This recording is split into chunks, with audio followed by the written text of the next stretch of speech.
Yeah, this is really a tightening of the existing package of sanctions, which of course has been agreed and is in force.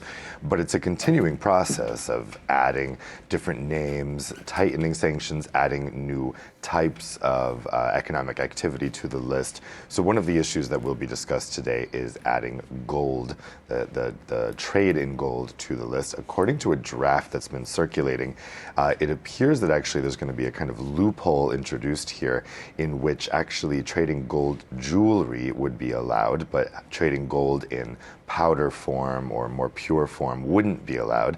And that's raised concerns that that could be a kind of loophole that would still enable the gold trade.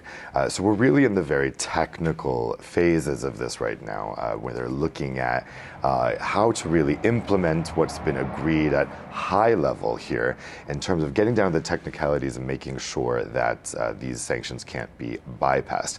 Now, this will just be a discussion today because a decision isn't expected to be taken until Wednesday or Friday. But again, this is not, they don't view this as a new package of sanctions. They view this as implementation of the existing sanctions package that was agreed, which again just needs continual implementation work.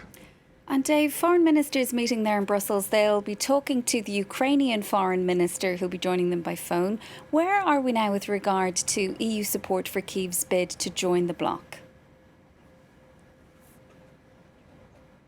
Yeah, I mean, this is really, they're digging in for the long haul here. Of course, you know, this is now been going on for many months, this conflict, and there's no expectation that it's going to end anytime soon. And so I think today, when these EU foreign ministers talk with the Ukrainian foreign minister by video, this will be a discussion about what's coming in future months. I think we now have moved from an acute phase of this crisis to a really long-term phase.